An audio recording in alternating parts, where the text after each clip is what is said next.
Hello everyone, welcome to Scientia Science Writing Internship Cohort 4. Today this is a part of our flagship webinar series that we offer with our internship. And today I would like to welcome Saad Khan. Saad Khan is our speaker for today's talk focused on SEO.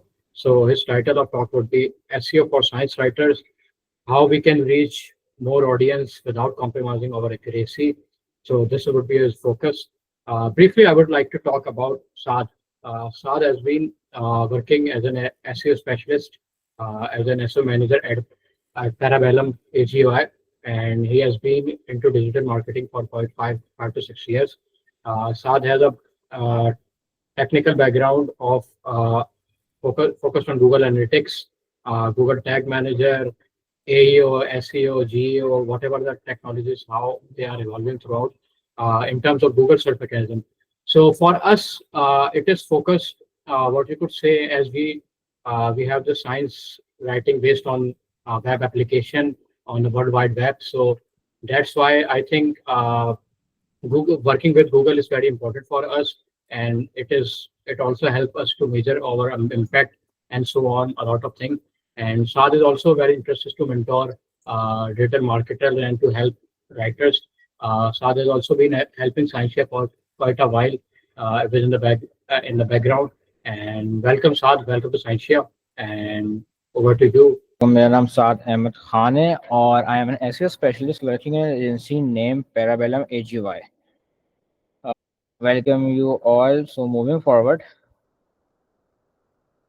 today we will discuss about the SEO for science writers and how to reach more reader without compromising accuracy, achieve more visibility and more connectivity towards their readers. Okay, the terms I am using accuracy is because in marketing, especially in SEO, we will love to use more clickbaits to attract users to read our article, but in science we cannot do that due to reasons for accuracy. Because as a science writer, it's our core responsibility to deliver the right stats to our reader.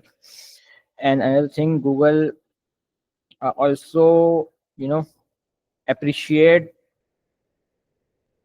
the accurate information that has been driven, so and disallow all the false information. Moving forward, starting with the definition of SEO जो है वो दो अल्फाज का मुखफ़फ़ है, search engine optimisation. Search engine और optimisation दो अलग चीज़ें हैं. हम स्टार्टिंग करते हैं सर्च इंजन से. बेसिकली सर्च इंजन क्या है? सर्च इंजन एक ब्रिज है जो राइटर्स को अपने रीडर से कनेक्ट करवाता है using different techniques and other things. और सर्च इंजन एक फोरम है जहाँ पे जो रीडर्स हैं, क्योंकि देखें सर्च इंजन के दो पर्सपेक्टिव है. एक नज़रिया है आपका एज अ राइटर और एक नज़रिया है आपका रीडर. तो सर्च इंजन एक पाथवे परफॉर्म करता है दोनों के नज़रिए, दोनों के पर्सपेक्टिव मिलाने के. बिकॉज अगर हम एक बिहेवियर चेंज देखें तो रीडर हमेशा Google it, you will go to Google and search for some queries like climate change. No, in order to know about it, उसके बारे में इन्फॉर्मेशन के लिए वो एक सर्च इंजन पे जाता है, वहाँ पे अपनी इन्फॉर्मेशन पुट ऑन करता है, वहाँ पे अपनी क्यूरी स्पेसिफिकली कीवर्ड्स या स्लैश क्यूरीज. अच्छा, यहाँ पे मैं कीवर्ड का वर्ड इस्तेमाल नहीं करूँगा क्योंकि एआई ने एक लोगों की सर्च करने के तरीके को डायनेमिकली चेंज किया है. Rather than prompting a single keywords, आजकल लोग क्यूरीज सवाल ज़्यादा पूछना का शुरू कर दिया, क्योंकि वो भी गूगल को एज अ सर्च इंजन लेते हैं, एज एन एआई टूल लेते हैं, ताकि वो उनकी क्यूरीज का सवाल का जवाब दे सकें. ठीक है, सिंपल ही क्यूरी डाली, वहाँ पे सारे ब्लॉग्स आए, वो ब्लॉग गो थ्रू करा, जो भी उसको ब्लॉग समझ आया उसमें वो ब्लॉग खोला और उसको रीड आउट कर लिया. तो जो ये जर्नी है from queries to your blog, ये आता है एसईओ के अंदर, जिसके अंदर हम पढ़ेंगे कि हम इसको किस तरह से अचीव कर सकते हैं. ठीक है, एसईओ आपके कंटेंट को मोर विजिबल करती है और आपको हेल्प करती है कि आपका जो ट्रैफिक है वो ज़्यादा से ज़्यादा गेन कर सकें और ज़्यादा से ज़्यादा वाइडर ऑडियंस के पास आपका पर्टिकुलर आर्टिकल पहुंच सके. ठीक है। जब हम एसईओ की बात करते हैं तो हमारे पास, जब भी हम सर्चेस की बात करते हैं बेसिकली, तो हमारे पास एक बहुत बड़ा नाम आता है, वो होता है गूगल का। अब नाम आने की एक बड़ी वजह ये है कि गूगल इटसेल्फ एक मेजर चंक होल्ड करता है सर्च इंजन इंडस्ट्री में। अपने इंसेप्शन से लेकर, जब से वो शुरू हुआ है, जब से लेकर उसने आज तक एक बहुत बड़ा मेजर चंक जो है वो लेके रखा हुआ है सर्च इंजन का। क्योंकि इसने, गूगल ने एक इकोसिस्टम बना लिया सर्च का, कि आपको कुछ भी सर्च करना है, आप गूगल पे सर्च करें, यू गेट द आंसर। ठीक है। गूगल की जो अप्रोच थी from day one, from their inception, वो थी सर्च इंजन नहीं बनना, आंसर इंजन बनना, कि वो लोग हमसे आके सवाल पूछें और एट दी हम उसके आपको जवाब दे, in terms of knowledge, in terms of blog, in terms of service और in terms of product X Y Z. User आए, अपना सर्च एक्सपीरियंस डाले, वहाँ पे सर्च करे, उसको एक अच्छा एक्सपीरियंस मिले और उसको उस सर्च के बेहाफ पे आंसर मिल जाए। ठीक है। अब जाहिर सी बात है, पिछले 2 साल में एआई का रिवॉल्यूशन आया है, जिसके अंदर एआई ने सर्च इंजन के बिहेवियर को भी चेंज किया है इन टर्म्स ऑफ सर्चिंग। जैसे मैंने आपसे पहले डिस्कस किया कि जैसे मैंने आपसे पहले शेयर किया कि बैक एंड पिछले 5 सालों में लोग एक सिंगल कीवर्ड सर्च करते थे, सिंगल, लेकिन अब they are asking for questions even then in search engine, क्योंकि एक एआई ने बिहेवियर चेंज लाए हैं उसके अंदर। ठीक है। लेकिन फिर भी, क्योंकि बहुत सारे लोग, मैं इस इंडस्ट्री में हूँ, मुझसे बहुत सारे लोग पूछते हैं कि एआई के बाद एसईओ या सर्च इंजन ऑप्टिमाइजेशन का क्या फ्यूचर है, इसकी कितनी इंपॉर्टेंस है और कितनी इंपॉर्टेंस नहीं है। तो हाँ, सैमरश ने कलेक्टिवली एक सर्वे कंडक्ट किया था विद अदर ऑर्गेनाइजेशन, जिसके अंदर उसने 2 साल का डेटा सर्च इंजन का और एआई का दोनों को मैच किया, और वो हमें दिखाया कि किस तरह से 2 साल में लोगों ने एआई के होते हुए भी सर्च इंजन और स्पेशली गूगल पे ज्यादा भरोसा एतमाद किया है एज कम्पेयर टू एआई। ठीक है। 2 साल का डेटा आपके सामने क्रिस्टल क्लियर है कि गूगल का अभी भी एक मेजर चंक है, हाँ, इवन दो एक -1.41% का ड्रॉप आया है, मगर वो आने की वजह उसका जेमिनाई है रेदर देन चैट जीपीटी, क्योंकि जो -141 जो स्टेक है वो गूगल से उठ के इस पे जा चुका है। अगर हम यहाँ पे देखें, यहाँ पे इसने जेमिनाई का शेयर भी है, तो वो वहां पे स्प्लिट हो गया, लेकिन मेजर चंक आज भी गूगल के पास है। ठीक है। होने की वजह क्या है, गूगल डे वन से इस चीज पे फोकस करता आ रहा है कि सबसे अच्छा यूजर और सर्च एक्सपीरियंस इनको दिया जाए। सर, मूविंग फॉरवर्ड, अब we need to discuss about के हाउ सर्च इंजन वर्क। अब आपको ये जानना से जरूरी है कि जितने भी सर्च इंजन है, एक और चीज आपको एड ऑन करूँ कि सिर्फ गूगल सर्च इंजन नहीं है, जहाँ जहाँ हम कोई चीज सर्च कर सकें वो सारे आपके सर्च इंजन हैं। Even though YouTube is also an search engine, Amazon where we search about the products, वो भी आपका सर्च इंजन है। ठीक है। सारे सर्च इंजन 3 पैरामीटर्स या 3 फेज में काम करते हैं, क्रॉलिंग, इंडेक्सिंग, रैंकिंग। ठीक है। क्रॉलिंग स्लैश डिस्कवरी, जब भी आप अपना पीस ऑफ कंटेंट पब्लिश करते हैं इंटरनेट पे वाया वेबसाइट और via video, via post, Facebook post, medium कोई भी, डजेंट मैटर, काम इस तरह से हर चीज इस तरह से ही करती है। ठीक है। You write down, you publish article on digital world, कहीं पे भी हो, वेबसाइट पे हो, कहीं पे भी हो, डजेंट मैटर, वो आर्टिकल, अच्छा, गूगल का जो बॉट्स हैं, गूगल उसको क्रॉल करता है और उसको डिस्कवर करता है। जब वो उसको आर्टिकल को डिस्कवर करता है तो उसको वो एक पैरामीटर सजेस्ट करता है कि वो आर्टिकल इज व्हाट अबाउट, कि आर्टिकल आपका किस बारे में। ठीक है। वो हेडिंग से, हेडिंग स्ट्रक्चर से, मेटा टाइटल से, मेटा डिस्क्रिप्शन से, वो हम आगे जाके बढ़ेंगे क्या क्या क्राइटेरिया क्रॉलर बॉट वो क्रॉल करते हुए चेक करता है और उससे अकाउंट फॉर करता है कि आपका आर्टिकल किस डोमेन में और किस सब्जेक्ट में लाई करता है। ठीक है। जब उसको ये आइडेंटिफाई हो जाता है तो उसको वो सब्जेक्ट में जाके इंडेक्स कर देता है। इंडेक्स करने के बाद जो आपका लास्ट फेज होता है वो होता है रैंकिंग का। The more optimized blog that you have, the higher you rank for. एक पर्टिकुलर क्यूरी के लिए आपका आर्टिकल जितना भी ऑप्टिमाइज होगा, आपका आर्टिकल उतना ज्यादा ऊपर रैंक करेगा। सही है। लाइक हम देखते हैं कि जैसे कीवर्ड है क्लाइमेट चेंज में, अब इसमें अगर आप देखें तो इसके अंदर जो सर्चेस हैं वो बहुत ज़्यादा लिंक्स हैं। इस पर अगर हम यहाँ पे मैटर करें तो एक जो सिंगल पेज होता है इसको हम कहते हैं सर्च इंजन रैंकिंग पेज सर्व। इसके अंदर होते हैं टोटल 10 पेज। अब 10 मल्टीप्लाई बाय 10 क्योंकि यहाँ पे 10 पेजेस हैं, तो ये हो गया आपका 100। तो 100 की रैंकिंग में से जितना अच्छा आपका आर्टिकल, जितना ऑप्टिमाइज होगा, वो आर्टिकल आपका उतना ऊपर रैंक करता रहेगा। ठीक है, तो ये एक पूरा वर्क फ्लो है जो हर सर्च इंजन, चाहे वो गूगल हो, चाहे वो बिंग हो, चाहे कोई भी हो, वो इस तरह से परफॉर्म करता है। ठीक है, यहाँ पे मैं वर्ड यूज करूंगा सर्च इंजन का रेदर देन गूगल, क्योंकि we as an SEO specialist हमारा काम है सर्च इंजन ऑप्टिमाइजेशन, ना कि गूगल ऑप्टिमाइजेशन। सारे सबके पैरामीटर सेम होते हैं, सबके रूल्स एंड रेगुलेशन सेम होते हैं, उसमें से सिर्फ 19-20 का फर्क होता है। तो हमारी जो जितनी भी सर्च इंजन के मुताबिक बातें होंगी वो सिर्फ गूगल के मुताबिक नहीं होंगी, वो एक कलेक्टिवली सारी बातें होंगी। मूविंग फॉरवर्ड, 4 मेन एलिमेंट्स हैं एसईओ के, जो एक बेसिक एसईओ एलिमेंट है जिसको सबको पता होना चाहिए। Number 1 is keyword research, second is on page, third is of page, and fourth is technical. ठीक है, starting with keyword research. Keyword research जो है ना, एक प्रोसेस है आइडिएशन का। Ideation, number 1 ideation, number 2 identify what your user is searching on Google for a certain topic। या अगर आप कोई टॉपिक लिखना चाह रहे हैं तो उसके बारे में गूगल में आपका रीडर क्या सर्च कर रहा है और क्या सर्च करना चाह रहा है, ये होती है कीवर्ड सर्च। और ये सबसे कोर मेन मेरे नज़दीक सबसे फर्स्ट और सबसे इम्पोर्टेंट पास। अगर आपका ये वाला प्रोसेस खराब हुआ तो आपका ऑन पेज, ऑफ पेज और टेक्निकल का पूरी जो जर्नी है आपकी, वो आपकी पूरी खराब हो जाएगी। तो कीवर्ड हमारा सबसे मोस्ट इम्पॉर्टेंट टॉपिक है और सबसे मोस्ट समझे एचटीएम कैंपेन का सबसे बेस्ट और इंटरेस्टिंग पार्ट है। इवन दो कि ऑन पेज ऑफ पेज चीज़ें हैं जो आप करें, आपको लिस्ट दे दी जाएगी, आप उस पर चेक मार्क करा दी, ऑन पेज हो गया, ऑफ पेज हो गया, टेक्निकल हो गया।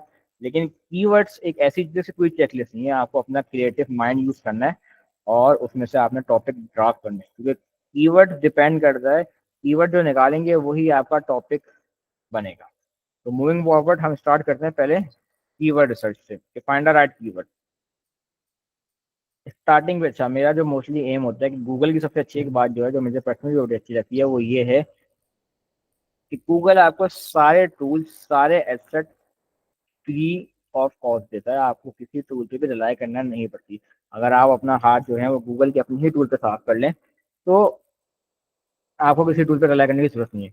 Number 1 Google trends, and number 1 एक और टूल है गूगल कीवर्ड प्लानर, क्योंकि ये थोड़ा सा एडवांस टूल है। और अगर हम थोड़ी सी इसमें कॉम्प्लेक्स कीवर्ड रिसर्च पे जाते हैं ना, तो हम वहाँ पे ये टूल यूज़ कर सकते हैं। मगर at this initial stage Google trend जो है वो सबसे बेस्ट टूल है आपका फॉर कीवर्ड रिसर्च और for doing this time of harder. ठीक है, अच्छा गूगल ट्रेंड किस तरह काम करता है? गूगल ट्रेंड इस तरह काम करते हैं कि जितने भी आपके ट्रेंड्स, जितने भी लोग सर्च इंजन पे चीज़ें सर्च कर रहे हैं, उसका एक ये डेटाबेस,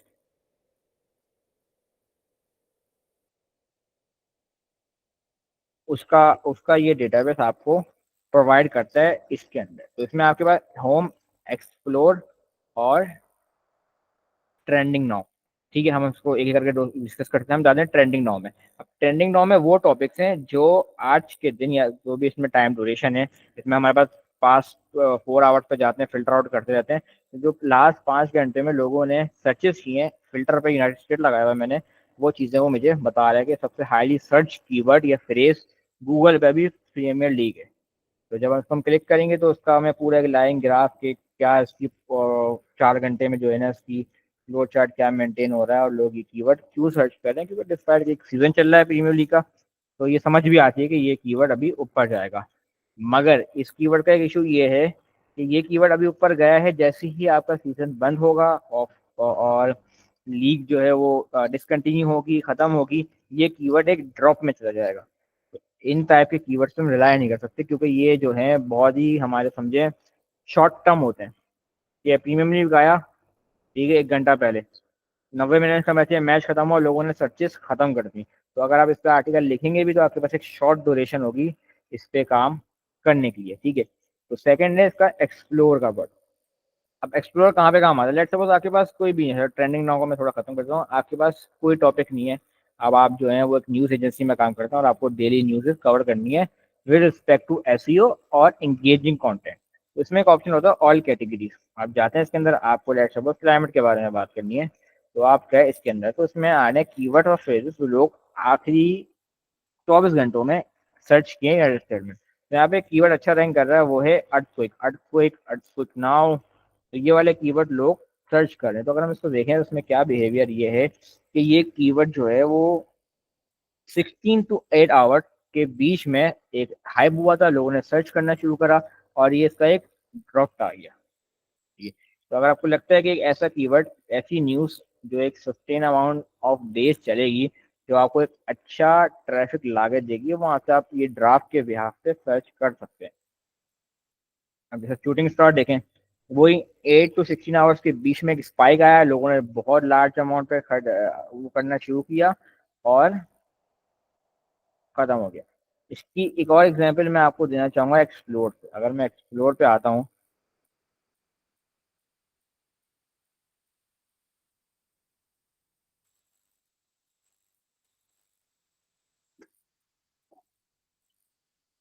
सही है, अब मैंने टर्म यूज करी है इलेक्शन की,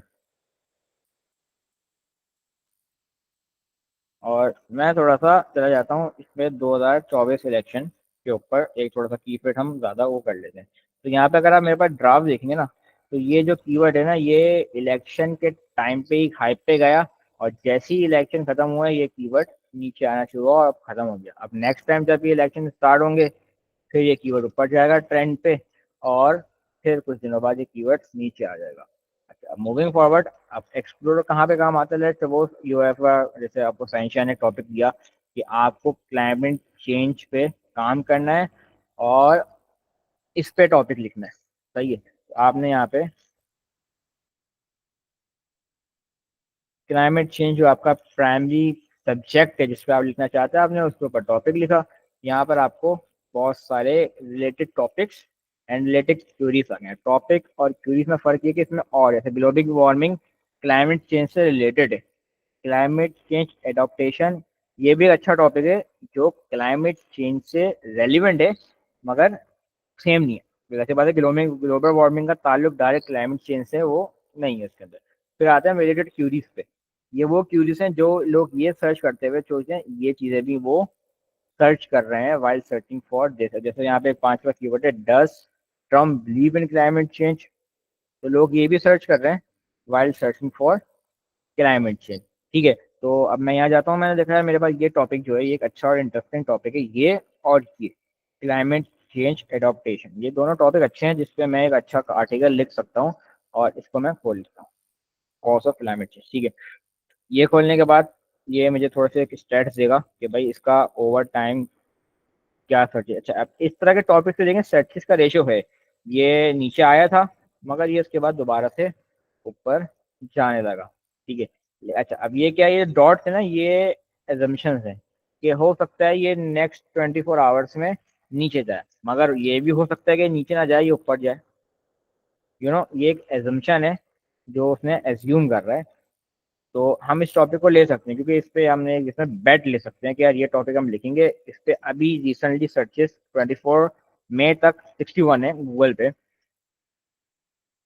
लेकिन हो सकता है ये ऊपर चला जाए, हो सकता है नहीं चल जाए, मगर I am taking a bet on it. तो मैंने एक अपना टॉपिक फाइनलाइज करा। ठीक है, अब आपने क्या करना है, मैंने ना कीवर्ड रिसर्च सबसे मेन स्ट्रेटेजी या मेन चीज़ है जो आपने अपने दिमाग में रखनी है, और उसको एक यूनिक तरीके से और एक इंटरेस्टिंग एलिमेंट के साथ बनाना है, ताकि आप एक अच्छा engaging article with engaging topical topic जो लोग पढ़ना चाहते हैं या उसके बारे में लोग इंटरनेट पे बात कर रहे हैं। ठीक है, अब मैंने क्या करेंगे, हमने एक शीट बनाई है कंटेंट ड्राफ्ट के नाम से जो मैं ऑलरेडी बना चुका हूँ। उस पे मेरा पहला कीवर्ड है कॉजेज ऑफ क्लाइमेट चेंजेस। ठीक है, अब इसमें चीज़ें क्या होती हैं कि इसके अंदर आके बाद 2 से 3 कीवर्ड्स होते हैं। फर्स्ट होता है प्राइमरी कीवर्ड। प्राइमरी कीवर्ड आपका एक होता है जिसके इर्द गिर्द आपका आर्टिकल घूमेगा। सेकेंडरी कीवर्ड वो होते हैं जो आपके सब टॉपिक्स हैं जो आप अपने प्राइमरी कीवर्ड की सपोर्टिंग में काम करेंगे। अच्छा, वो आइडेंटिटी मैंने कहा ना, गूगल अपना डेटाबेस खुद देता है। मैंने यहाँ पे सर्च किया तो इसने मुझे कुछ रेफरेंस, हम स्टार्टिंग से करते हैं।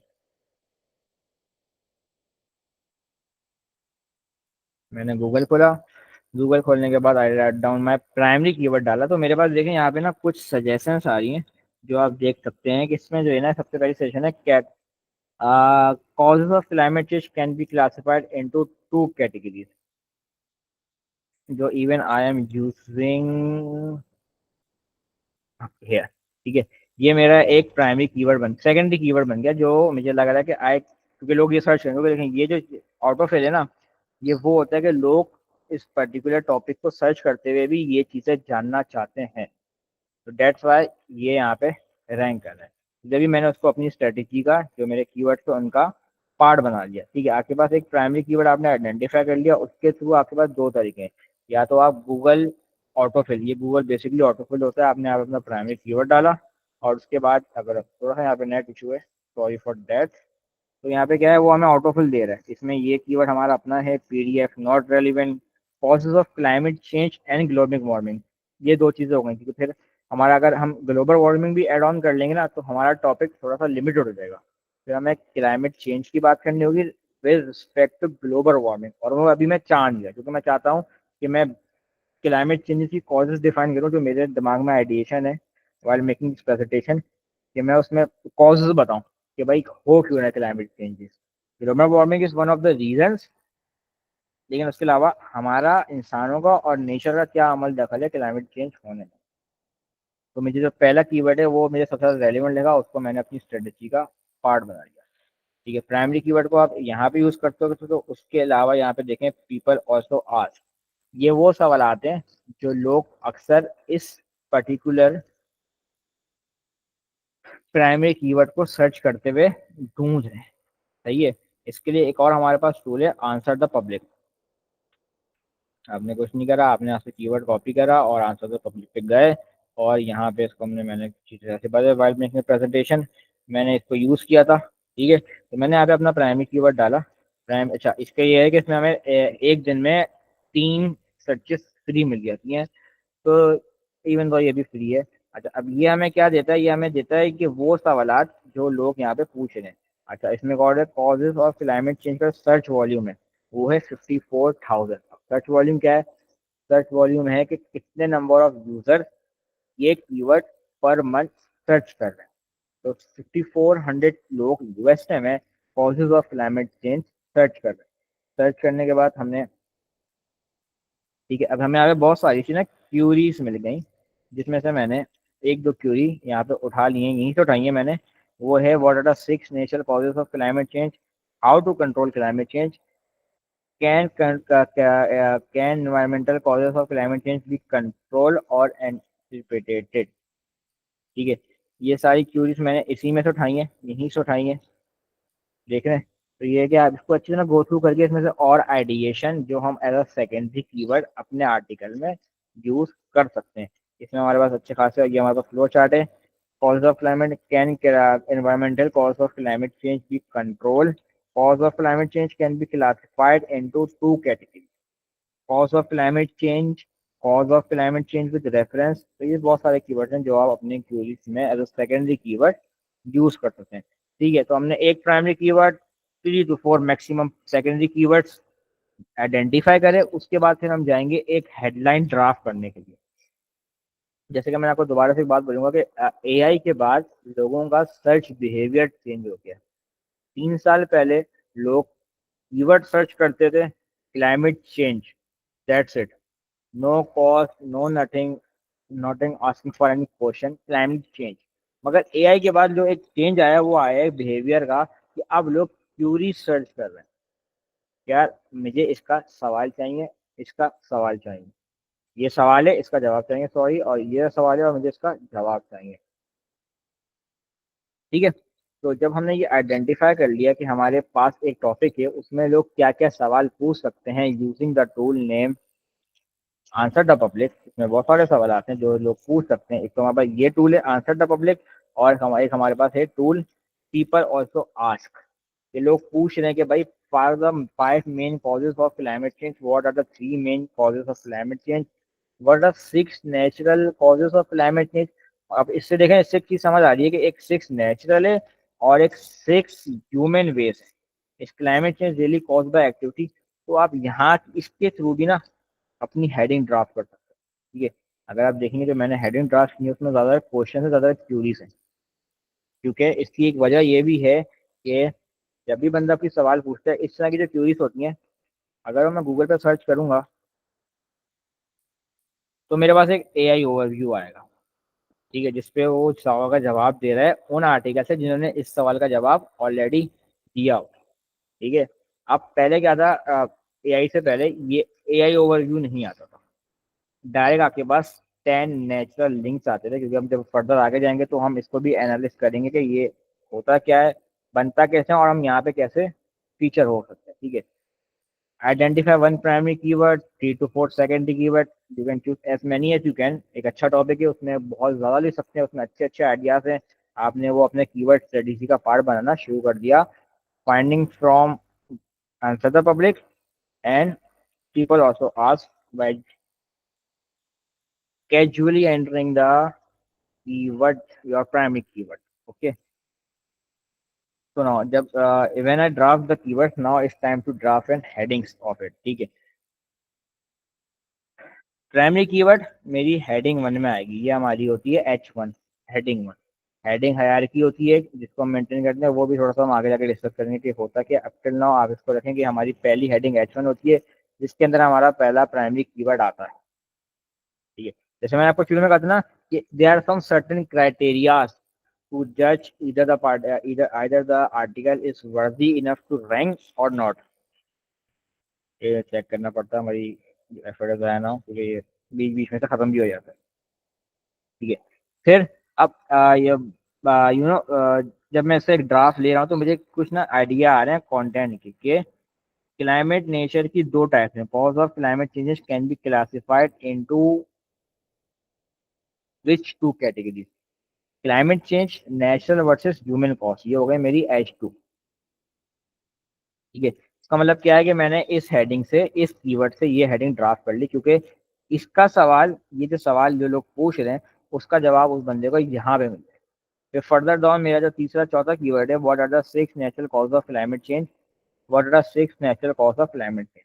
अब दैट सी बात है, आइडिया है कि एक 6 नेचुरल कॉजेज हैं और 6 ह्यूमन कॉजेज हैं, तो मैंने अपनी H2 को एक ह्यूमन कॉजेज वाला एलिमेंट भी दे दिया। ये एडिशनल है क्योंकि मैंने आइडिया लगाया कि यार 6 नेचुरल कॉजेज हैं तो ह्यूमन कॉजेज भी होंगे आपके।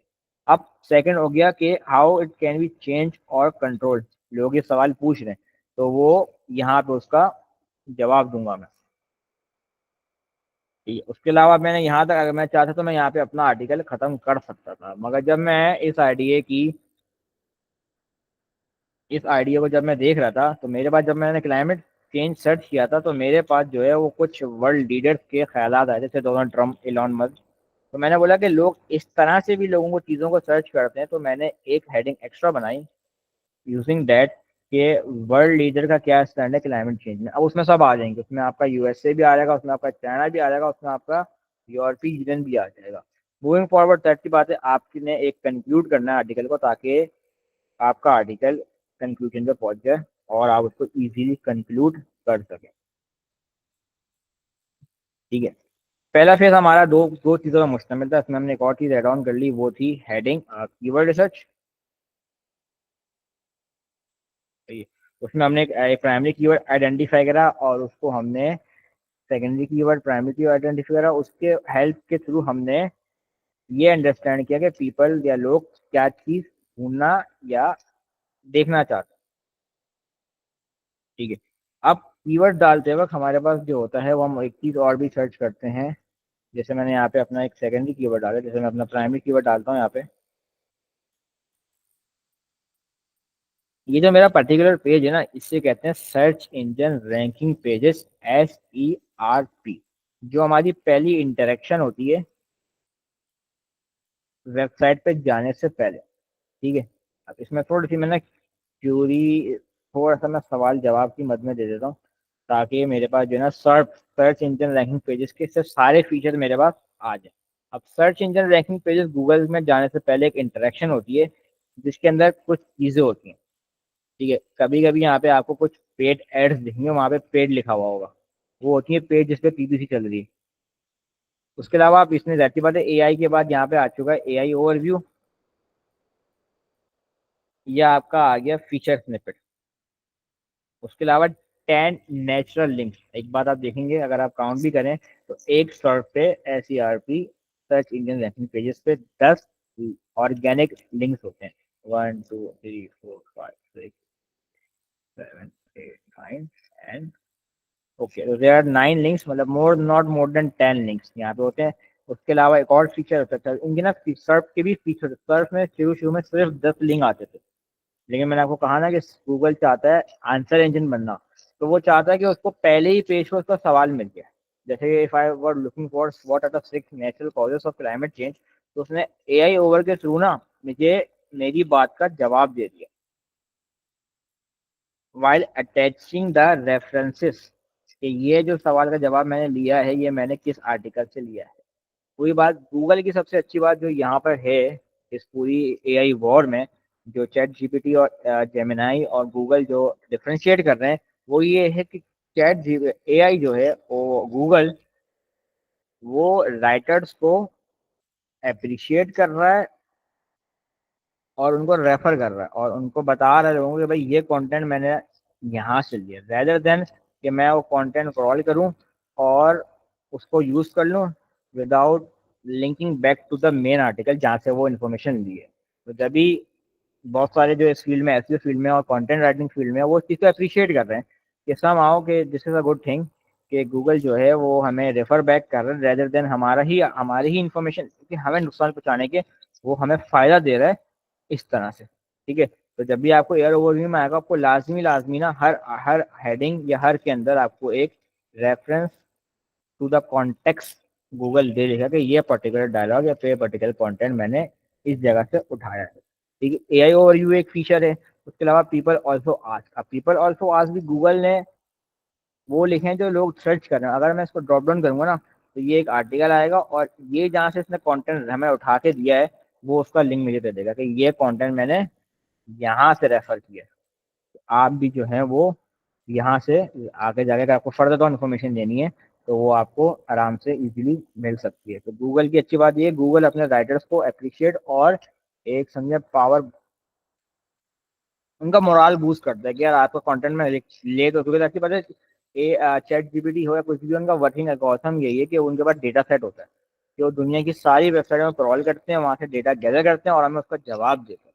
तो अभी बीच में हुआ भी था कि बहुत सारे जितने भी बड़े बड़े जर्नलिस्ट न्यूज़पेपर हैं, न्यूज़पेपर उन्होंने ChatGPT को ब्लॉक करना शुरू कर दिया था क्योंकि वो उनका कंटेंट यूज कर रहे थे पैसे अर्न करने के लिए और उनको एक लिंक भी नहीं दे रहे थे ना, उनको कह सकते हैं, मैं वर्ड खास होता है कि आप उसको रेफर बैक नहीं कर रहे थे, जिसकी वजह से गूगल को यहाँ पे एज मिलता है कि वो आपको रेफर करता है, जिससे क्या होता है कि आपको ही फायदा है। ऐसी बात है, एक AI अगर हम लेट सपोज गूगल यहाँ पे रेफर बैक करना बंद कर दे तो बहुत सारे लोग आर्टिकल लिखना छोड़ देंगे क्योंकि उनके काम को जो है नुकसान पहुंच रहा है।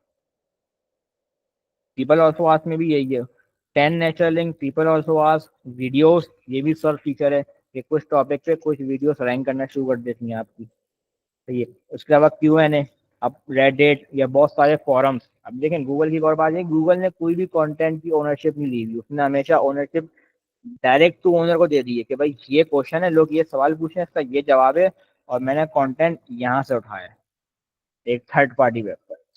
ये क्यों क्वेश्चन आंसर भी एक फीचर है। पीपल ऑल्सो सर्च फॉर, ये और चीज़ें जो लोग पर्टिकुलरली इस टॉपिक के बिहाफ पे यहाँ पे सर्च कर रहे हैं।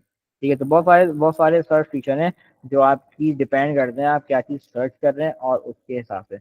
अगर आप कोई लोकल क्यूरी, जैसे कि अगर आप एक थोड़ा सा हट के बात है, अगर आप रेस्टोरेंट सर्च कर रहे हैं, तो ये मेरे पास एक लोकल पे कहा कि जो मेरे आसपास के एरियाज है ना, उसके रेस्टोरेंट मुझे वो दिखा देगा। अभी मेरी लोकेशन जो है टेक्सास की है, तो वो मुझे टेक्सास के आसपास की जो मैंने लोकेशन डाली हुई है उसके आसपास के लोकल पैक में मुझे रिजल्ट दिखाएगा। तो फॉर अ कंटेंट राइटर जो कुछ स्पेशल या कुछ हाईलाइटेड सर्च फीचर्स हैं, वो सबसे पहले आपका AI ओवरव्यू है। उसके बाद आपका फीचर स्निपेट है, पीपल ऑल्सो आस्क के नॉलेज पैनल है। अगर आप एक अगर आप किसी एजेंसी के लिए काम कर रहे हैं, न्यूज एजेंसी में आपका टॉप स्टोरीज है, ये सम ऑफ द मोस्ट कि आपको इसमें फीचर होंगे तो आपको एक अच्छा बेनिफिट मिलेगा। ये वो चीज़ें, ये यहाँ पे ये चीज़ें काम आती हैं।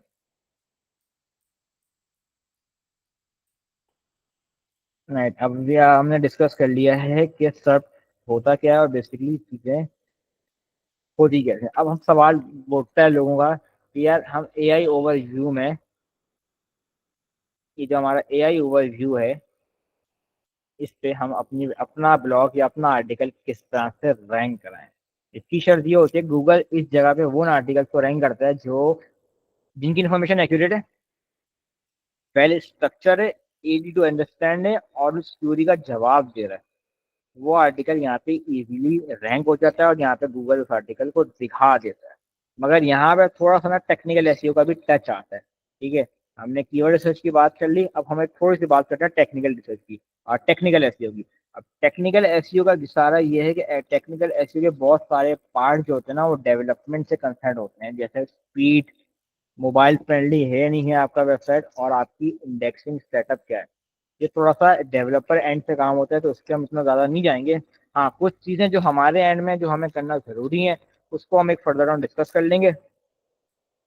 अब speed optimization, each and everything, आपकी वेबसाइट या आपका लैंडिंग पेज कितना जल्दी खुल रहा है। 3 सेकंड का रूल होता है कि आपका एक पर्टिकुलर पेज 3 सेकंड में खुल जाना चाहिए ताकि यूजर एक्सपीरियंस अच्छा रहे।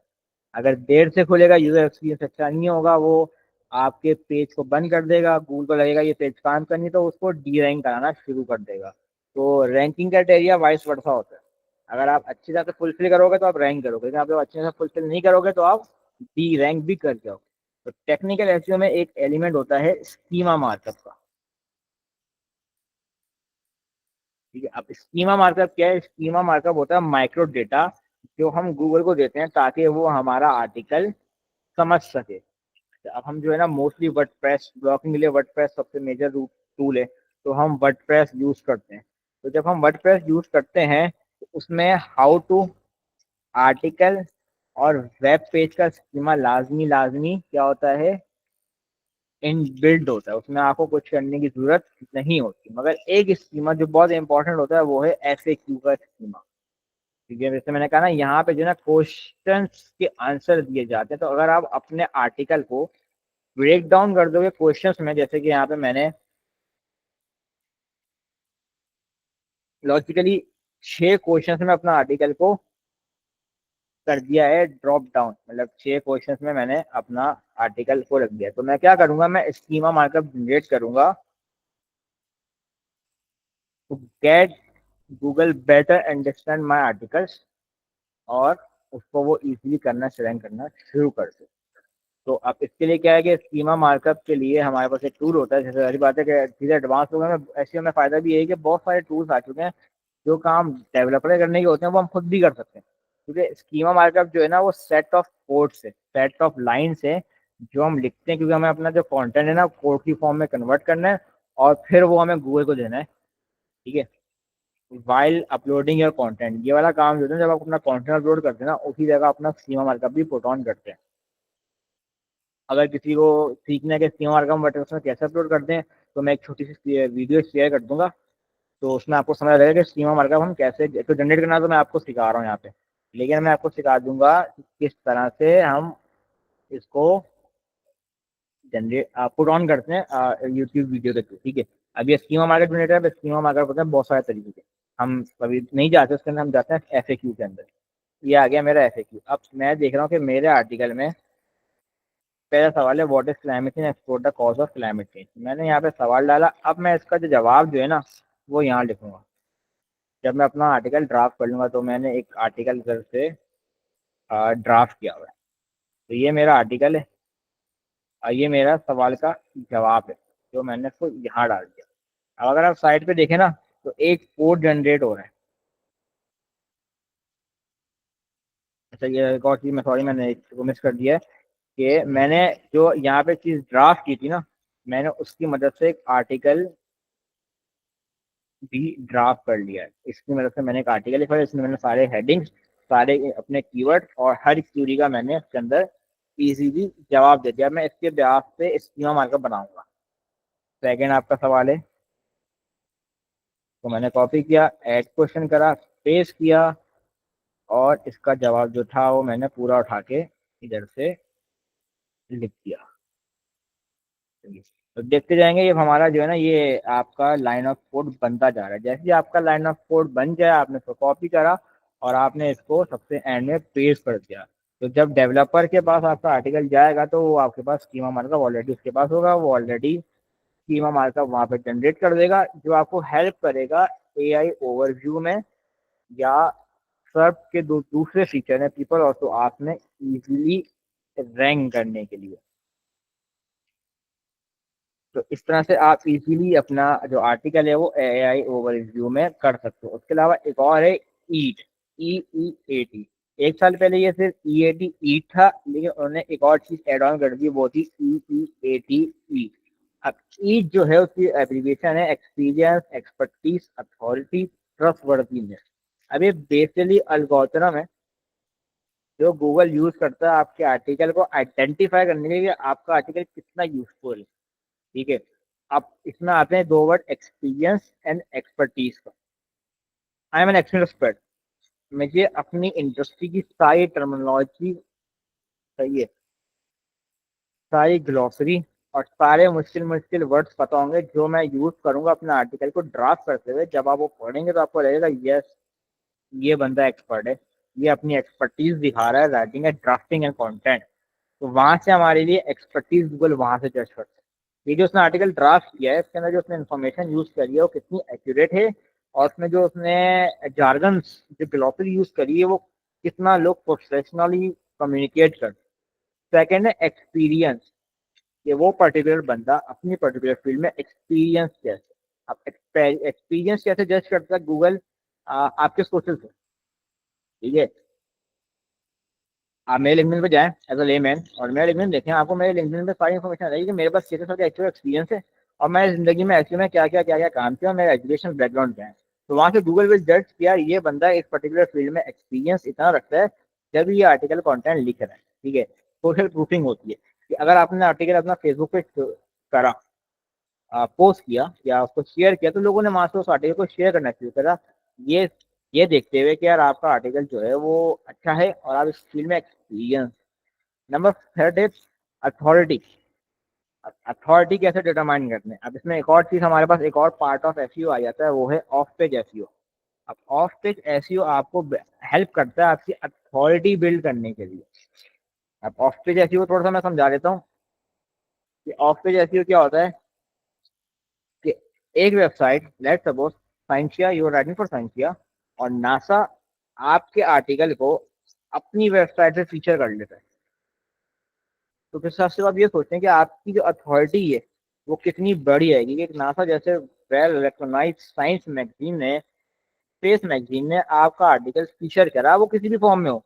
जरूरी नहीं कि आप पूरा आर्टिकल लिख दे, सही है, जरूरी नहीं है कि वो आपका पूरा आर्टिकल कॉपी पेस्ट करके डाले। हो सकता है आपके आर्टिकल से कुछ इन्फॉर्मेशन उसको अच्छी लगे, जैसे कि मैंने यहाँ पे कुछ नंबर यूज करें, उसको ये नंबर यूज कर अच्छे लगते हैं, लेकिन मैंने कहा ना कि एसईओ में और कंटेंट राइटिंग में सबसे अच्छी बात ये कि ये कम्युनिटी एक दूसरे को अप्रिशिएट करती है, रेफर करके लिंक्स देकर, कि भाई लेट सपोज उसको मेरी ये वाली इन्फॉर्मेशन अच्छी लगती है, 1.1 since the last 19th century, उसने ये वाला चीज अपने आर्टिकल में यूज करा, नासा ने, किसी भी राइटर ने, और उस राइटर ने मुझे लिंक बैक कर दिया कि भाई ये इन्फॉर्मेशन मैंने साइंसिया के किसी आर्टिकल से उठाई है।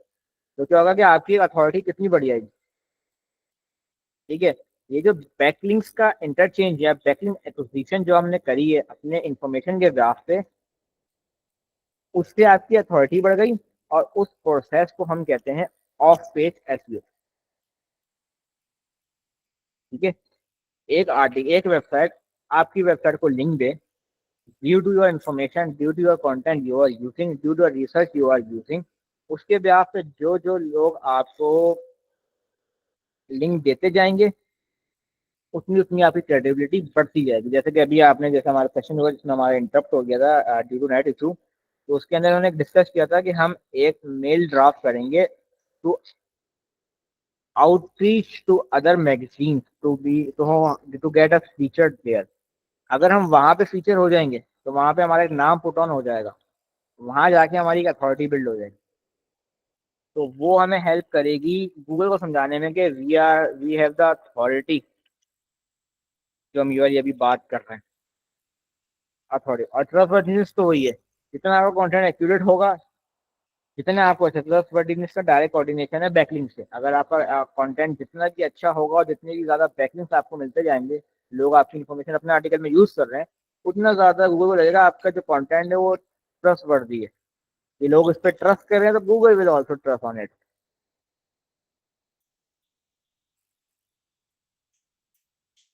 ठीक है, उसके बाद जब हमने हम इस थोड़ा सा आर्टिकल के बारे में डिस्कस कर लेते हैं। तो मूविंग फॉरवर्ड, जब हमने आर्टिकल, अब हमने जो है एक कीवर्ड रिसर्च और हेडिंग्स के थ्रू हमने एक समझे ग्रे स्ट्रक्चर, जिसको हम एक कंस्ट्रक्शन टर्म्स में यूज करेंगे। ग्रे स्ट्रक्चर क्या होता है कि आपने एक आपने स्ट्रक्चर खड़ा कर लिया कि भाई मेरे आर्टिकल में ये हेडिंग्स होंगी और उसके अंदर मैं ये कीवर्ड यूज या इंफ्यूज कराऊंगा। ठीक है, अब जब मैं आर्टिकल ड्राफ्ट करना शुरू करूंगा तो उसके अंदर मैं कुछ चीजें रखूंगा दिमाग में। कैची title, rather than causes of climate change, इसको मैं टाइटल बनाता, मैंने उसको थोड़ा सा एक क्वेश्चनबल किया। उसमें भी आप कुछ कैची वर्ड यूज करके, पावर कीवर्ड यूज, लेकिन कैची बट एक्यूरेट। साइंस राइटिंग में थोड़ा सा इशू ये है कि हम उसमें कुछ कैची करने के चक्कर में अपनी जो मेन हेडिंग है उसको हम, या मेन काम को उस तरह से लेके जा सकते कि लोगों को क्लिक बेट लगे, कि हम उसमें एक फॉल्स इन्फॉर्मेशन देके लोगों का अटेंशन सीख करें और आखिर में बात को चेंज कर दें। उसके बाद कैची स्ट्रॉन्ग इंट्रो। ठीक है, अब इंट्रो मैंने स्टार्टिंग में एक स्ट्रॉन्ग इंट्रो दिया है, फैक्ट्स एंड फिगर से मैंने बताया है कि भाई 1.1% 19th सेंचुरी में बढ़ा, और एक अच्छा सा इंट्रोडक्शन ये था कि लोगों को लगे कि यार इसकी अथॉरिटी, लोगों को और गूगल को दोनों लगे इसकी अथॉरिटी अच्छी खासी बिल्डअप है। क्लियर सब हेडिंग, सारी क्लियर आपकी सब हेडिंग जो आप अपनी second heading, primary secondary keyword को यूज कर रहे हैं, उसको यूज करते हुए क्लियर हेडिंग्स लिखें, ब्रेक डाउन करें, rather देन डिस्प्यूटिंग और गेट करने से आप एक clear heading. User plain language, अच्छा अब आप देखें आपका जो यूजर है, आपको आइडेंटिफाई किया, आपका यूजर एक लेमैन है। जरूरी नहीं है कि वो साइंस रीडर हो या आपकी ही नीड से रेलिवेंट या ताल्लुक रखता हो सकता है वो किसी और नीड से हो और वो चाहता हो कि मैं इस पे रिसर्च या इसके बारे में पढ़ूं। तो आपको अपनी इंफॉर्मेशन और जार्गन जो कहते हैं उसको इतने प्लेन यूज करने हैं कि वो इजीली अंडरस्टैंडेबल हो उसके लिए। सही है, उससे क्या होता है कि आपका आर्टिकल लोग ज़्यादा प्रेफर करते हैं। अगर आपका आर्टिकल में जार्गन मुश्किल है तो उसको back and four meaning search करने के दूसरे आर्टिकल पर जाना पड़ेगा, तो उससे क्या होगा, एक हेक्टिक हो जाएगा उसके लिए, तो हो सकता है वो आपका आर्टिकल ड्रॉप ऑफ करे। उसके बाद जो एक की एलिमेंट है रीडिबिलिटी बढ़ाने का, वो है 2 to 3 लाइन मैक्स ऑफ रीडिबिलिटी। मतलब आपके आर्टिकल में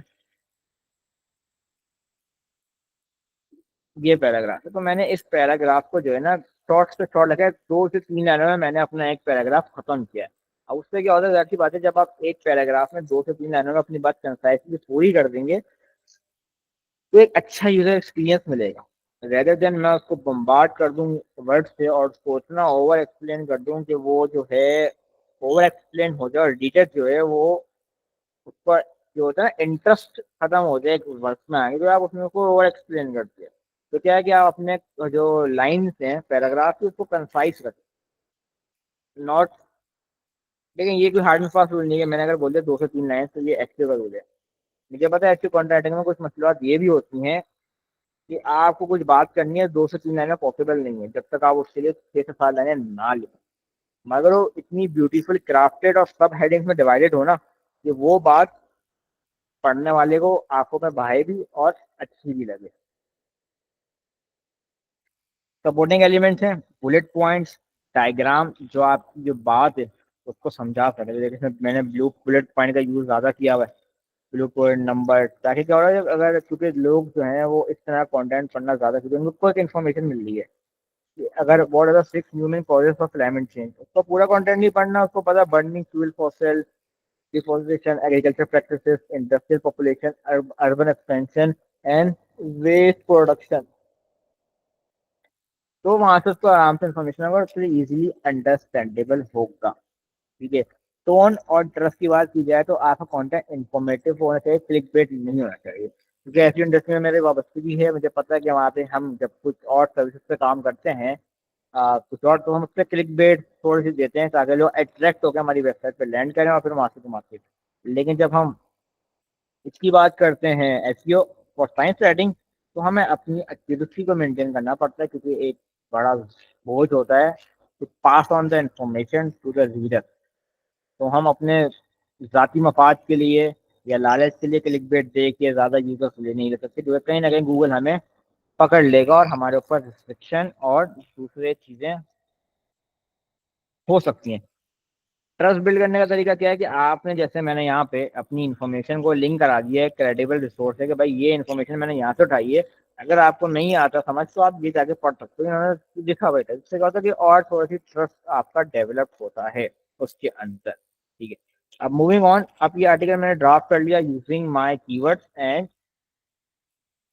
तो ये एक तस्वीर है जिसके अंदर आप देख सकते हैं कि ये एक होता है एसईओ फ्रेंडली आर्टिकल का एटोनॉमी या एक लेआउट। स्टार्टिंग विद H1 हमारी मेन हेडिंग, जिसमें हमारा मेन कीवर्ड होगा इंट्रोडक्शन।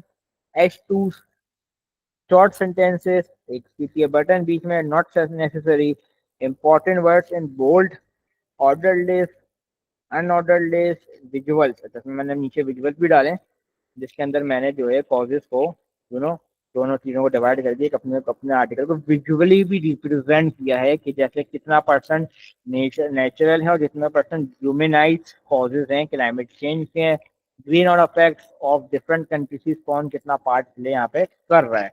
डेटा विजुअल, फिर ब्लॉक कोड्स, आप इसमें कोड भी ऐड कर सकते हैं कि as a writer I want to add on this, ये भी नेसेसरी नहीं है।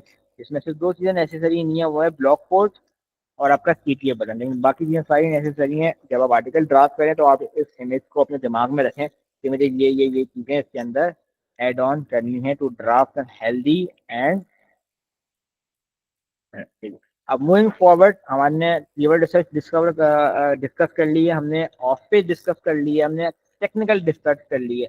अब हमारे पास आती है on page optimization. After keyword research इसका सबसे मेन पार्ट होता है आपके आर्टिकल को रैंक करवाना। जैसे हमें शुरू में पढ़ता ना, क्रॉलिंग, इंडेक्सिंग, रैंकिंग, तो on page is then ranking factors में बहुत ज़्यादा इन्वॉल्व करते हैं जो हमारा आर्टिकल ऊपर से ऊपर रैंक कराता है।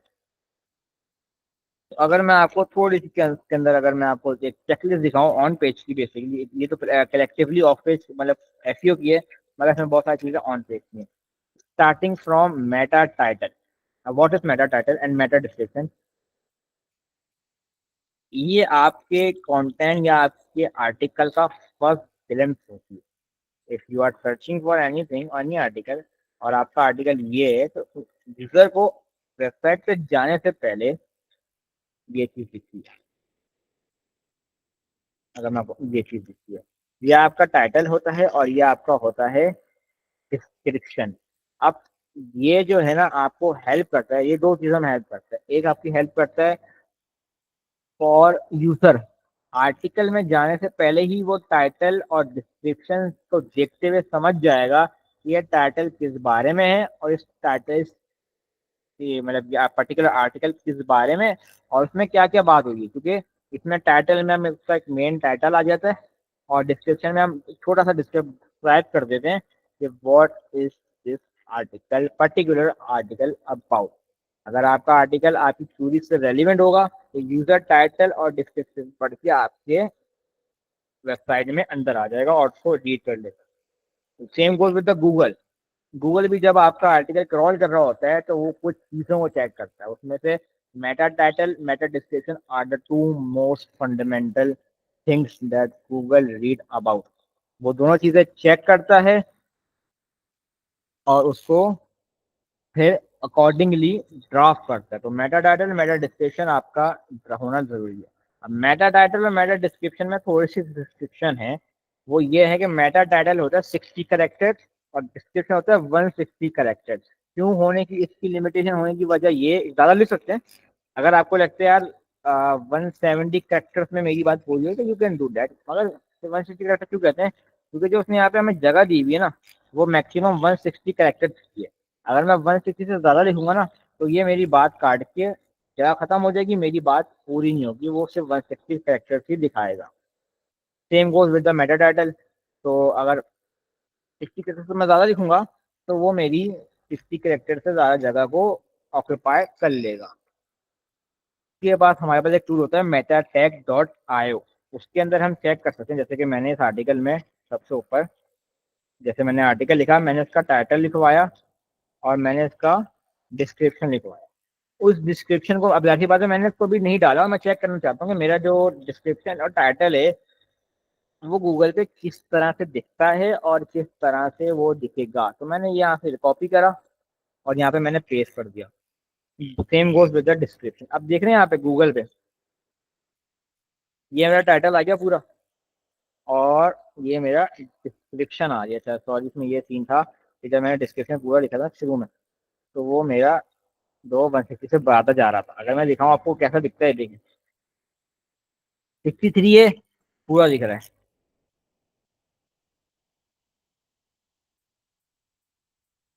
सही है। तो इसको मैंने 60 कैरेक्टर्स के आसपास लाने के लिए थोड़ा सा इसको मैंने ब्रीफ लिख के ये कर लिया कि देखें गूगल पे हमारा ये पूरा दिख रहा है कि गूगल पे हमारा ये इस तरह से टाइटल दिखेगा और डिस्क्रिप्शन हमारा इस तरह से दिखेगा। ठीक है। मैं नंबर बढ़ाए, वर्ड्स बढ़ाए मैंने, तो आप देख सकते हैं उसने यहाँ पे डॉट डॉट डॉट डॉट दिखाना शुरू कर दिया। ठीक है। तो मेटा टाइटल मेटा डिस्क्रिप्शन जो है वो बताते हैं कि आर्टिकल इज व्हाट अबाउट, जो हमारी क्रॉलेबिलिटी और इंडेक्सिबिलिटी में हेल्प करता है। उसके बाद फिर रैंकिंग फैक्टर भी है एक, वन ऑफ द डे। उसके अलावा फिर आते हैं H1। मेरी फर्स्ट हेडिंग मेरी H1 होगी जिसके अंदर मैं अपना कीवर्ड यूज करूंगा। ठीक है। अब ये सारी वो चीजें जो गूगल चेक करता है while crawling your website. H1 हमेशा वेबसाइट पे एक होती है। ये H1 वो हेडिंग होती है जो बता रही होती है कि आपका पर्टिकुलर आर्टिकल किस बारे में, टाइटल और डिस्क्रिप्शन के बाद। ठीक है। यूआरएल स्लग होता है कि अगर आपका जो इसको अभी हम स्किप ऑन करते हैं इसमें डेंसिटी, एक प्राइमरी कीवर्ड 1 से 2% पर पेज में। अगर आप 1000 वर्ड लिख रहे हैं तो प्राइमरी कीवर्ड आपका उसका 1% रेशियो होना चाहिए। Image size all 10 each and everything, ये इतनी अभी जरूरी नहीं है। जो हमारा मेन प्राइमरी फोकस है उन इन 3 चीजों पे रखना है। ठीक है। बाकी कुछ चीजें जो हैं वो हमारा टेक्निकल एक्सपेक्ट से ज्यादा निकल जाती हैं। ठीक है। मूविंग फॉरवर्ड,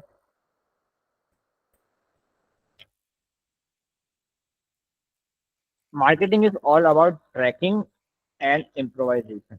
इम्प्रोवाइज मतलब ट्रैक करना और उसको इम्प्रोवाइज करना। आपने आर्टिकल लिख लिया, आपने उसको पब्लिश कर दिया, but now it's about to track either your campaign, your strategy, or keyword research, or your on-page techniques are good enough to outrank the competitors and to gain more visibility and ranking. Is this enough? तो second हमारा last जो phase आता है वो आता है SEO, publish का और ट्रैकिंग का। उसके अंदर जो हम टूल यूज करेंगे, अच्छा इसमें मैंने कहा ना गूगल की सबसे अच्छी बात ये, गूगल अपने सारे टूल जो है वो खुद हमें प्रोवाइड कर देता है rather than depending upon the other tool. Google अपने टूल्स हमें दे देता है कि आप इसको यूज करो, इससे ट्रैक करो। तो कंटेंट ट्रैक करने का जो हमारा सबसे अच्छा टूल है वो है गूगल सर्च कंसोल। तो गूगल सर्च कंसोल जैसे अभी मेरे पास साइंस का यहाँ पे नहीं है, तो मैं मेरे वन ऑफ द क्लाइंट्स का आपको गूगल सर्च कंसोल दिखा देता हूँ।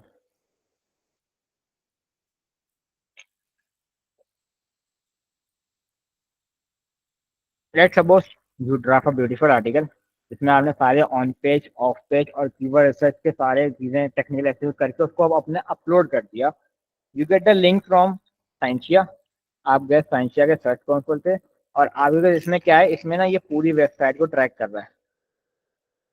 अगर मैं इसको दिखाऊं थोड़ा सा, तो ये पूरी वेबसाइट को ट्रैक आपकी परफॉर्मेंस बता रहा है, जिसके अंदर वो 4 पैरामीटर्स को डिस्कस कर रहा है। वो है total clicks, total impression, average CTR और एवरेज पोजीशन। पहले थोड़ा सा हम इसको एक थोड़ा वर्बली डिस्कस कर लेते हैं कि ये 4 चीजें होती क्या है, उसको पैरामीटर क्या होते हैं।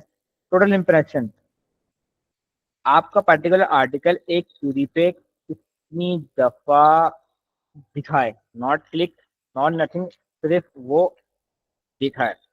अगर मैं इसको थोड़ा सा आपको बताऊं, जब हम सोशल मीडिया रील्स करते हैं हमें बीच में ऐड दिखता है, हम उस ऐड को स्किप कर देते हैं, तो वो हमारा एक इंप्रेशन काउंट होता है। इसके अंदर अगर हम कैलकुलेट करें, let's suppose the cause of climate change, NASA का ये आर्टिकल मेरा है। ठीक है। और ये 4थे नंबर पर रैंक कर रहा है। If I search causes of climate change और I don't click it, I just pass on from give a glimpse and just pass it ये एक इम्प्रेशन काउंट हो जाएगा। उसके बाद अगर मैंने क्लिक कर दिया इसका टाइटल डिस्क्रिप्शन पढ़ के, तो ये आपका एक क्लिक काउंट हो जाएगा।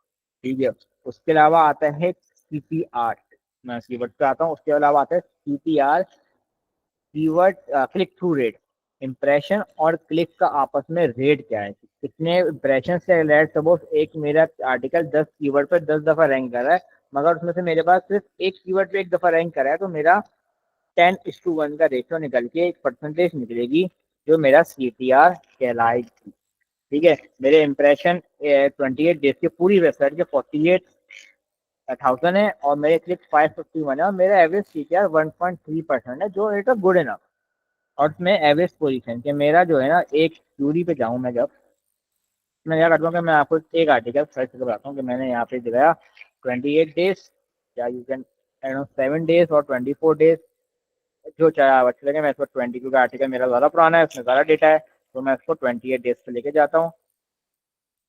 पड़ेगा, फिर जाता हूँ मैं ऐड फिल्टर पेजेस, और यहाँ पे मैंने अपना उस पर्टिकुलर पेज का लिंक डाल दिया। अब जो भी मुझे स्टेट बता रहा है ना, उस पेज के बता रहा है, जो पूरी वेबसाइट का नहीं बता रहा। उसमें मेरे पास टोटल क्लिक्स हैं, टोटल इंप्रेशन है, CTR है और एवरेज पोजीशन है। जैसे मैं देखूं कि मेरा ये आर्टिकल UAE अच्छा, ये मेरा एक UAE बेस्ड क्लाइंट है जिसके बारे में मैं आपको बता रहा हूँ, वो है UAE in the past and now. ये भी एक कंटेंट ब्लॉगिंग वेबसाइट है। UAE in the past and now ये कीवर्ड है जिसके ऊपर इस आर्टिकल के जो इम्प्रेशन है वो 108 है, क्लिक 18 है, और ये आर्टिकल नंबर 1 पे रैंक कर रहा है। मतलब अगर मैं UAE पे जाऊं और ये आर्टिकल सर्च करूं, तो मेरा जो आर्टिकल है वो नंबर 1 पे रैंक करेगा। ठीक है, तो उसके ब्याज पे मुझे क्लिक और इम्प्रेशन बता रहा है। आ, एक अच्छा CTR होता है 1%। एक मतलब average, not good not bad, and average CTR is 1%। अगर आपके 100 इम्प्रेशन है और आपकी क्लिक 0 है, तो पता है मसला क्या है, आपका टाइटल डिस्क्रिप्शन अच्छा नहीं है। क्योंकि मैंने आपको बताया ना कि if I am ranking there और मेरे 100 इंप्रेशन आ रहे हैं, तो इसका मतलब क्या, लोग जो है वो मेरे टाइटल पढ़ के इंप्रेस नहीं हो रहे, वो ऊपर नीचे कहीं और जाए। इसका मतलब क्या, मुझे अपना टाइटल चेंज करना है, तो you know to make it more clickable with एक्सपीड। ठीक है, तो जब आपका आर्टिकल पब्लिश हो जाएगा विद इन अ मंथ, हम इसको ट्रैक करना शुरू करेंगे। सही है, इससे क्या होगा कि हमें समझ आएगा कि हमने जो आर्टिकल लिखा है उस पर क्या बिहेवियर लूंगा, कुछ नंबर पे कितनी क्यूरीज पे रैंक कर रहा है, और उस बिहाफ पे फिर हम अपना फर्दर आर्टिकल पे एड ऑन और एडिशनल कर सकते हैं। So the last part of this webinar is why SEO can be tricky for science writers. SEO और मार्केटिंग जो होता है ना, सारा गेम होता है क्लिक बेट का, और ऐसी इंफॉर्मेशन जो अट्रैक्ट करे यूजर को क्लिक कराने के लिए। अब इशू ये है कि हम साइंस में ये नहीं कर सकते, क्योंकि डिपेंडेंट बहुत होते हैं, एक्यूरेसी हमें मेंटेन करनी पड़ती है। तो हमें एक आर्टिकल ऐसा ड्राफ्ट करना होता है जो एक्यूरेट हो और वर्थ रीडेड हो। साइंटिफिक जार्गन और सर्च टर्म्स बहुत अलग अलग होता है। बहुत दफा, जैसे मैंने भी आर्टिकल बहुत इजी ड्राफ्ट किया है, वो है what are the climate change. एक लेमैन भी सुनना चाहता है, बात करना चाहता है, मगर जब हम जाते हैं कुछ साइंटिफिक या वैक्सीन के बारे में, कुछ ऐसी टर्मिनोलॉजी जो बहुत मुश्किल है, उस पर जाते हैं, तो उसको भी हमारे पास सिंपली सर्चेस नहीं होते कि हम कितना सिंपली डिफाइन कर सके, तो हमें एक मुश्किल साइंटिफिक जार्गन यूज करने पड़ जाता है, जो एसईओ पॉइंट ऑफ व्यू से तो थोड़ा सा हमारे लिए नेगेटिव है, लेकिन साइंस के पॉइंट ऑफ व्यू से हमारे लिए करना जरूरी है। तो उसका अगर वे अराउंड ये है कि let's suppose if you are using some scientific jargon, तो आप उसको डिफाइन कर दें अंडर अ ब्रैकेट कि इसका मतलब ये होता है। तो उससे क्या होगा कि अगर आप कोई मुश्किल साइंटिफिक जार्गन यूज भी कर रहे हैं टू फुलफिल द साइंस या एक्सपेरिमेंटल रिक्वायरमेंट, तो आप एक ऐसी रिक्वायरमेंट फुल करने के लिए आपने उसका मतलब भी डिफाइन कर दिया, जिससे क्या हो गया, दोनों के पर्पसेस फुलफिल हो गए। Long form content versus attention spamming, जैसे मैंने कहा ना कि एसईओ बोलता है 2 से 3 लाइनों में आपका पैराग्राफ पूरा हो जाए, मगर साइंटिफिक रिसर्च करते हुए आपके कुछ आर्टिकल या कुछ एक्सप्लेनेशन बहुत ज़्यादा हो जाती हैं। तो आपको क्या करना पड़ता है कि आपको नंबर ऑफ लाइन्स या नंबर ऑफ सेंटेंस की लेंथ या पैराग्राफ की लेंथ आपको बड़ी करनी पड़ जाती है। तो बड़ी करने के चक्कर में क्या होता है कि आप वो एसईओ फ्रेंडली या रीडेबिलिटी मिस आउट कर देते हो। मगर अगर आप अपने, जैसा कि आपको लगता है कि आपका एक पैराग्राफ बहुत ज़्यादा लेंदी हो जाएगा तो आप उसको सब कैटेगरीज में डिफाइन कर दीजिए, जिससे क्या होगा कि इजीली आपका कंटेंट जो है ना, आपकी साइंटिफिक रिक्वायरमेंट पूरी हो जाएगी, आपकी बात भी पूरी कंप्लीट हो जाएगी, मगर वो अच्छी रीडेबल फॉर्म में कन्वर्ट हो जाएगी। थोड़ी सी टिप्स हैं। अच्छा, इसके अलावा एक थोड़ा सा टॉपिक मैं डिस्कस करना चाहूंगा, वो है कंटेंट या हेडिंग स्ट्रक्चर का, जिसकी हमने अभी बात नहीं करी, क्योंकि हेडिंग स्ट्रक्चर बहुत ज्यादा इंपॉर्टेंट होता है। क्यों होता है इंपॉर्टेंट? गूगल आपका आर्टिकल पूरा रीड नहीं करता, गूगल को स्पेसिफिक इन्फॉर्मेशन रीड करता है, जिसके बेस पर जज करता है कि आपका वेबसाइट पे आर्टिकल किस डोमेन पे लाई करता है और किस सीडी पे सर्च होना चाहिए। उसके से हेडिंग्स बड़ी इंपॉर्टेंट है। क्यों? जब हम हेडिंग लिखते हैं तो हमारा जो कोड होता है वो कुछ इस तरह से होता है समय। जब वो जिस तरह से गूगल लिखते हैं तो यूजर फ्रेंडली तो पहले लिखा हुआ है उसके अंदर, लेकिन गूगल आपकी हेडिंग को इस तरह लिखता है तो वो H1 टैग सर्च करता है, इस तरह के टैग के बीच में जो भी कंटेंट को पढ़ता है और फिर उसके ब्याज पे जज कर लेता है। तो मैंने आपको शुरू में कहा था कि आपका जो होता है वो एक H1 होते हैं, 10 H2 हो सकते हैं, सही है, और उसके अलावा H3 बहुत सारे हो सकते हैं। अब लॉजिक क्या है? H1 आपका मेन सब्जेक्ट है जो पूरा टॉपिक आपको उस पर गिर के, H1 को डिफाइन कर रहा है H2 और H2 को डिफाइन कर रहा है H3। लेट्स सपोज मेरा ये आ गई मेरी H1, ये मेरी हो गई पहली हेडिंग, इसको मैंने आपको H1 दिया। अब what is climate change, explore the cause of climate change, ये H2, क्योंकि ये जो हेडिंग है ना वो इसके बारे में हमें और डिटेल में बता रही है। अगर मैं इधर आऊँ ना, ये मेरी H3 है, इसको मैं H3 कर सकता हूँ। क्यों? क्योंकि ये जो हेडिंग है ना, नॉर्मल कॉजेस और ह्यूमन कॉजेस, वो मुझे इसके बारे में और अच्छे से बता रही है। What are the 6 natural cause of climate change, ये हेडिंग मुझे H1 के बारे में बता रही है, मगर जिसके अंदर जो हेडिंग्स है मेरे पास, सब हेडिंग, वो मुझे इसके बारे में और डिफाइन कर दिया। तो क्या होता है, हम फर्दर ब्रेक डाउन कर सकते हैं। H1 के बारे में H2 और डीपली डिफाइन करेगा, H2 के बारे में H3 डीपली डिफाइन करेगा, और H3 के बारे में H4 डिफाइन करेगा। जब हम ये स्ट्रक्चर बनाते हैं कि यार हमारी H1 ये रही और ये सारी H2 H1 को डिफाइन कर रही है और ये सारी H3 H2 को डिफाइन कर रही है जो उसके अंदर लाई करते हैं, तो क्या होता है, गूगल को एक बेटर हायरार्की समझ आती है आपके कंटेंट की, या दैट इज H1, इसको ये 10 हेडिंग डिफाइन करनी है और इन 10 हेडिंग को दो हेडिंग डिफाइन करें, जिससे क्या होता है एक अच्छा बेसिक स्ट्रक्चर मेंटेन और बनाने में कामयाब हो जाता है। अब कुछ प्रैक्टिकल टिप्स हैं मेरे लिए, आप लोगों के लिए, सॉरी, बहुत सारी चीजें सुनेंगे हम। तो अगर कोई बंदा इंटरेस्टेड है एसईओ की फील्ड में जाने के लिए, क्योंकि अगर आप कंटेंट राइटर काम कर रहे हैं, कंटेंट के लिए एसईओ में अच्छा इजी एज मिल जाता है, क्योंकि हमारा सारा काम कंटेंट के बेस होता है। तो गूगल भी यही कहता है कि हमेशा आप रखें ह्यूमन फर्स्ट अप्रोच, कि आपका जो रीडर है वो क्या और कैसे सुनना चाहता है। आपका रीडर आइडेंटिफाई करने पहले कौन है और वो सुनना कैसे चाहता है। Keep it simple, no need to add on your over accurate your काम। आप सिंपल सा वर्क, आप सिंपल सा सिंपल रखें, उसको सिंपल जीडीडी फॉर्म मेंटेन करें, use simple jargon as you can, जितना आप कर सकते हैं, ठीक है। उसके अलावा रेगुलर पब्लिश, रेगुलर 200 से, अगर आप लेट सपोज 200 फ्रेंड्स में ऑन बोर्ड होते हैं तो आप कोशिश करेंगे 200 से 300 वर्ड ऑफ आर्टिकल। आप गूगल ट्रेंड पे जाएं, कुछ नहीं करना आपने, आप गूगल ट्रेंड पे जाएं, ट्रेंड नाउ पे जाएं, कैटेगरीज पे जाएं, क्लाइमेट पे जाएं, let's suppose you are writing for climate, pole and weather. आप पोल एंड वेदर के बारे में आपको लगता है 2 घंटे में यार 1036 है और इसका जो ग्राफ है ऊपर गया और अभी भी ऊपर एक दफा गया था, तो सर दोबारा ऊपर जाए।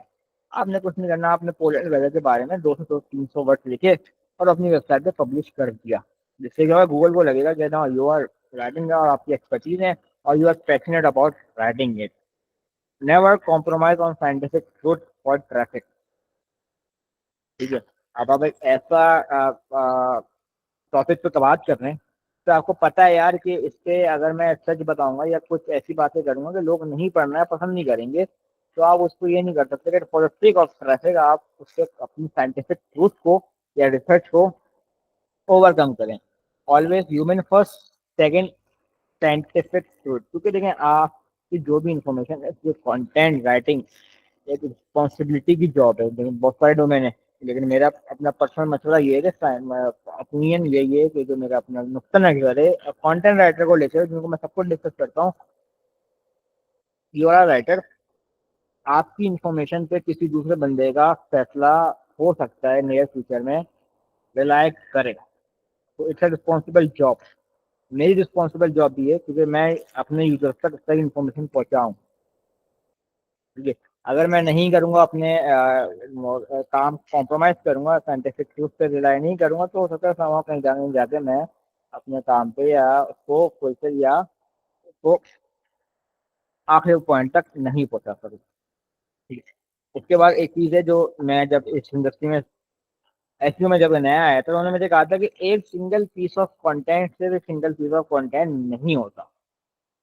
मतलब अगर मैं एक एसईओ ऑप्टिमाइज ब्लॉग लिख रहा हूँ तो वो सिर्फ एसईओ ऑप्टिमाइज ब्लॉग नहीं है, वो डिफरेंट कंटेंट में भी जा सकता है। जैसे कि मैंने एक ब्लॉग लिखा, उसमें से मैंने लिंक्डइन की एक पोस्ट बना ली, इसी कंटेंट में एक लिंक्डइन की पोस्ट बनाई, एक इमेज ड्राफ्ट पे लिख ताकि पता एआई का दौर है, चीज़ें बहुत आसान है, क्योंकि आपने उस आर्टिकल के ड्राफ्ट पे एक इमेज लिखी, इमेज लिखने के बाद आपने उसको पोस्ट कर दिया कहाँ पे, अपने लिंक्डइन पे। उसी तरह आपने इंस्टाग्राम में कैरोसेल बनाया जिसके अंदर आपने जैसे वो मैसी की डेफिनेशन लूँ, तो मैंने इस आर्टिकल को जो है ना कैरोसेल बनाना है। व्हाट इज, तो मैंने क्या करा, मैंने पूरा आर्टिकल नहीं उठाया, मैंने सीवी उठाई, what are the 6 natural cause of climate change, ये मेरा पहला पोस्ट। उसके बाद मैं volcanic, ocean thrust, earth orbit, इन सबको अलग अलग स्लाइड में डिफाइन करते हुए पूरा कैरोसेल बना लूँ, जिससे क्या होगा कि मेरा एक और पीस ऑफ कंटेंट से मल्टीपल पीस ऑफ कंटेंट निकलेंगे, जिससे क्या होगा कि मेरे आर्टिकल को और एक्सपोजर मिलेगा दूसरे टर्म्स ऑफ कंटेंट में। क्योंकि जाहिर सी बात है, नहीं है, जरूरी नहीं है कि हर बंदा आर्टिकल या पोस्ट पढ़ना चाहे। कुछ लोग इंस्टाग्राम पे भी रिलाई करते हैं फॉर द इंफॉर्मेशन, कि वो इंस्टाग्राम पे कोई अच्छी सी आपके पास इमेज आया, कोई भी तस्वीर आया, आपने उसको देखा और आपने उसको लाइक करा, क्योंकि आपको इन्फॉर्मेशन ब्लॉग, क्योंकि वो नहीं आता, वो लोगों को, बहुत सारे लोगों को नहीं आता, उनको don't want to read article, तो वो जाते हैं उनके यहाँ चलना। इसके अलावा फिर आजकल एआई वीडियोस हैं, अगर आप आर्टिकल को कन्वर्ट करें स्क्रिप्ट में और वो आर्टिकल आप किसी एआई टूल को दें, यार इसकी एक सिंपल 30 सेकेंड इंट्रोडक्टरी वीडियो बनाओ ताकि आप अपनी बात वीडियो फॉर्म में भी कन्वे कर सकें, तो इससे क्या होगा कि आपका एक आर्टिकल, एक सोर्स ऑफ कंटेंट, सिर्फ एक सोर्स नहीं रहेगा, वो मल्टीपल सोर्स हो जाएगा, जिससे आपकी विजिबिलिटी और बढ़ेगी। विजिबिलिटी और बढ़ने के साथ साथ आपको एक और एक्सपोजर मिलेगा आपको। तो ऐसी बात, अगर मैंने कहा था आपको सीखना यूजर आइडेंटिफाई करना, हो सकता है आपको यूजर इंस्टाग्राम पर हो और वो आर्टिकल रीड करना नहीं चाह रहा, मगर तो वो हंग्री फॉर द इन्फॉर्मेशन, तो उसको इंस्टाग्राम के थ्रू इन्फॉर्मेशन मिलेगी। कोई आपके नेटवर्क लिंक्डइन पर है, वो नहीं चाह रहा ब्लॉक करना, तो उनको लिंक्डइन के थ्रू पहुंच जाएंगे। कुछ लोग हैं ना, उनको रील्स पसंद है, उनको रील्स ज्यादा पसंद है, जो want to scroll it aloud, तो उनको रील्स के थ्रू एक कंटेंट, आपका वही सेम कंटेंट वहां पे डिलीवर हो जाएगा। तो नेवर कभी भी मत सोचेंगे आपका एक एसईओ का जो ब्लॉग पोस्ट है, जो ब्लॉग पोस्ट है वो सिर्फ एक पीस ऑफ या एक सोर्स ऑफ कंटेंट है, वो मल्टीपल सोर्स ऑफ कंटेंट या आपकी अपनी क्रिएटिविटी पर है। और that's all for today. I hope आपको मेरी साथ को जितनी भी चीज़ें हैं एसईओ से रिगार्डिंग और जितने भी मिथ्स हैं वो सारे क्लियर हो गए होंगे। मैं अच्छी तरह से आपके सारे कॉन्सेप्ट क्लियर कर दिए होंगे मैंने, मुझे पता है there some issue regarding net, जिसके लिए मैं बहुत मदद था आप लोगों से, जिसके लिए मैं कोशिश करूँगा फ्यूचर में अगर हमारा कोई और सेशन हो तो हम उसको ओवरकम कर लें। आई होप आपको सेशन समझ आया होगा। कोई भी इंफॉर्मेशन हो, जब आप ये वीडियो देख लें, सेशन देख लें पूरा, आपको कोई इन्फॉर्मेशन और या कोई सवाल आता है तो आप वो ग्रुप पे पूछ सकते हैं। वरना मेरी बॉस से बात हुई है तो उन्होंने मुझे कहा है कि हम जो है वो next Sunday before the session हम एक 20 मिनट का सेशन कर लेंगे फॉर 10-20 to 15 मिनट का सेशन कर लेंगे फॉर एफएक्यू।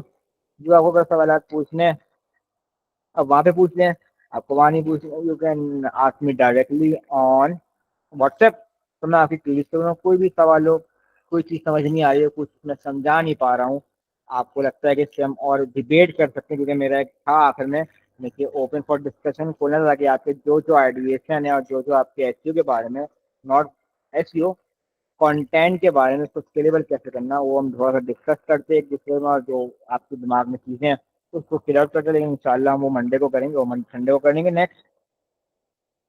तो जब तक के लिए खुदा हाफिज। Thank you all.